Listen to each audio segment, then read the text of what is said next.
J'habite dans une petite ruelle de Bintan. 7h du mat, ma voisine allume son réchaud au butane. Les femmes assises à même le sol découpent des légumes. Les hommes s'interpellent, déambulent, rient et fument. À peine sortie de ma rue, c'est l'explosion de la ville, le défilé des scooters qui forment une seule et même file. Ça crie, ça se bouscule, rien ne se tait et tout bouge, à l'exception des affiches de propagande jaune et rouge. Les vendeurs ambulants règnent en maîtres sur la chaussée. On passe commande depuis sa bécane et on l'attrape à la volée. On arbore des t-shirts aux effigies évocatrices. On porte du Donald Trump au Dudora l'exploratrice. Saigon vie, dans le vacarme des deux roues, des moteurs débridés, des clignotants, des klaxons fous. Hommes et femmes de tout âge pilotent les mêmes bolides. Les vieux conduisent lentement et les jeunes font les caïds. Des sièges minuscules s'immiscent sur les trottoirs défoncés, où des oncles abattent des cartes dans les vapeurs de leur café. La sueur dégringole dans leurs omoplates amaigries. Ils me rappellent tous mon grand-père, celui pour qui j'écris.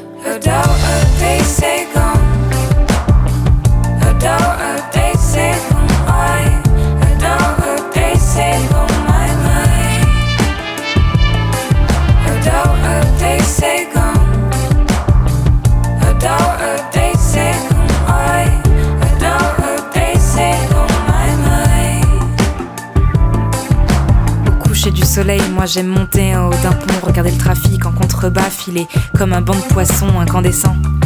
La nuit se couche sur Ho Chi Minh qui s'enfuit vers la banlieue pour dîner avec sa famille. Ho Chi Minh ne dort pas, non, elle somnole sous les réverbères, gardée par les taxis, les mendiants et les grands-mères. Le monstre s'endort et ronfle doucement, et Ho Chi Minh ressemble alors au Saigon d'avant. Sauf à Bouvienne, là il fait jour au milieu de la nuit.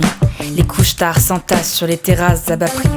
Les néons aveuglants se mêlent aux cris des serveurs. Des enfants vendent des mouchoirs et des femmes leur faveur. Parmi la foule agglutinée sur les trottoirs qui empestent, y'a la bande classique de mecs en road trip Asie du Sud-Est. Certains gueulent leurs commandes comme des colons aux serveuses qui ne parlent pas anglais et qui n'ont jamais pris l'avion. À elle, leur boss a répété que l'homme blanc était roi, et au royaume des aveugles, on pense d'abord à ses fins de mois. Il leur propose des gros billets pour égayer la solitude. Les plus fiers diront non, mais d'autres prendront pour leurs études.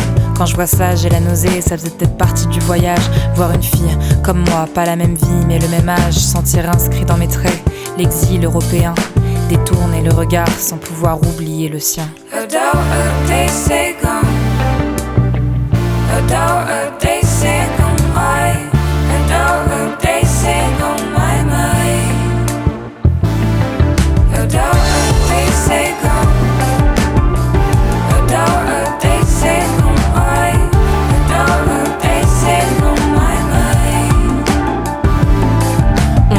Les privilégiés, les traîtres ou les clairvoyants. Certains en veulent aux lâches qui ont fui un pays en sang.